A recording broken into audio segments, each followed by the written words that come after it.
एक खामोश गांव था जो चांदी जैसे पहाड़ों और सरसराते जंगल के दरमियान बसा हुआ था। वहां एक लड़की रहती थी, इलारा। इलारा गुर्बत में पैदा नहीं हुई थी, वो मोहब्बत में पैदा हुई थी। उसका बाप एक नर्म मिजाज फलकियात का माहिर था जो रातों को सितारों का मुताला करता। उसकी माँ लोरियां गाती जो धूप की गर्मी जैसी महसूस होती थीं। उनका छोटा सा घर हंसी और रोशनी से भरा रहता। मगर जब इलारा 12 साल की हुई, सब कुछ बदल गया।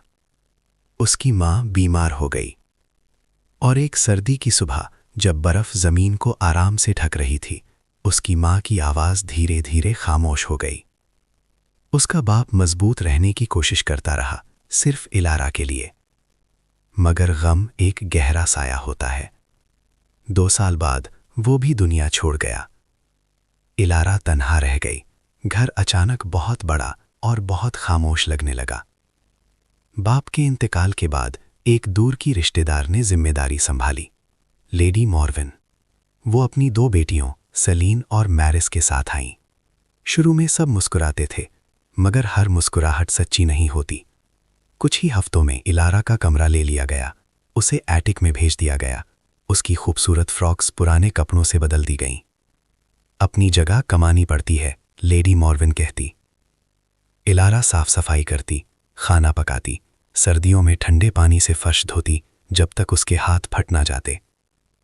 उसकी सौतेली बहनें उसे चिढ़ाती, स्टार गर्ल, अब भी आसमान से बात करती हो?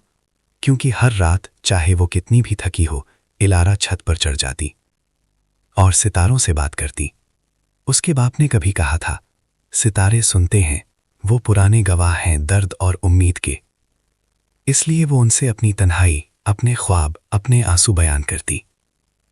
एक बहार की सुबह सुनहरी तुरियां गांव में गुंज उठीं। बादशाह ने ग्रैंड सेलेस्टियल बॉल का ऐलान किया। शहजादा प्रिंस ओरायन अपनी हमसफर का इंतखाब करेगा, सिर्फ शादी के लिए नहीं बल्कि सल्तनत चलाने के लिए साथी के तौर पर। हर जवान लड़की को दावत दी गई। लेडी मॉर्विन खुशी से पागल हो गई। ये हमारा मौका है। घर सिल्क, जेवर और तैयारियों से भर गया। इलारा ने धीरे से पूछा, क्या मैं भी जा सकती हूं? लेडी मॉर्विन हंस पड़ी।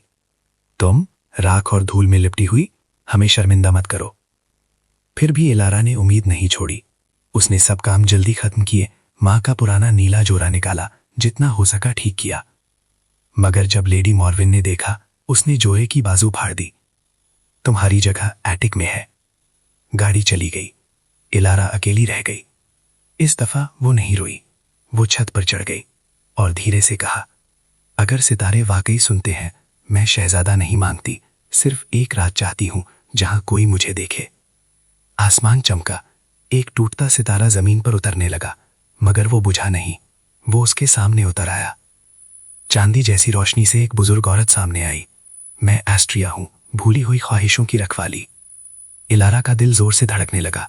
तुम सालों से सितारों से बात करती रही हो, ना लालच से, ना गुस्से से, सिर्फ उम्मीद से। एस्ट्रिया ने अपना आसा उठाया।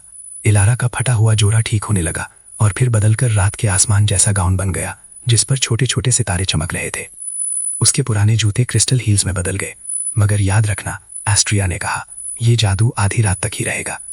चांदी की रोशनी से चांदनी की गाड़ी तैयार हो गई। इलारा ने पहली बार अपने आप को खास महसूस किया। महल रोशनी से जगमगा रहा था। जब इलारा हॉल में दाखिल हुई, सब खामोश हो गए।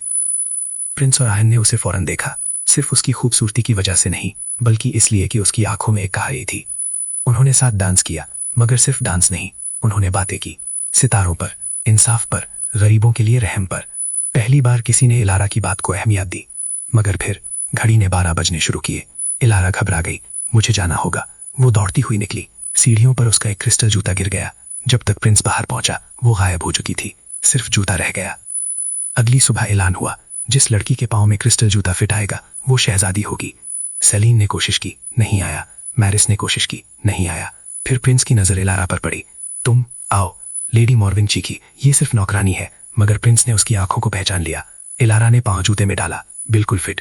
उसी लम्हे कमरा रोशनी से भर गया। उसका एटिक वाला लिबास दोबारा सितारों वाला गाउन बन गया। लेडी मॉर्विन हैरान रह गई, मगर इलारा ने उसे नफरत से नहीं देखा। उसने कहा, मैं आपको माफ करती हूँ, क्योंकि असल शाही खून से नहीं, रवैये से होती है। इलारा ने महल में रहकर अपने गांव को नहीं भूला। उसने स्कूल बनवाए, लाइब्रेरी खुलवाई, पनाहगाहें तैयार करवाईं और हर रात वो फिर आसमान को देखती। मगर अब वो बचाने की दुआ नहीं करती थी, वो शुक्र अदा करती थी, क्योंकि कभी कभी सितारे जिंदगी नहीं बदलते, वो सिर्फ याद दिलाते हैं कि तुम खुद रोशनी हो। मेहरबानी कमजोरी नहीं होती, उम्मीद बेवकूफ़ी नहीं होती, और अगर दुनिया तुम्हें एटिक में ढकेल दे, अपनी रोशनी जिंदा रखो, एक दिन कायनात जवाब जरूर देगी।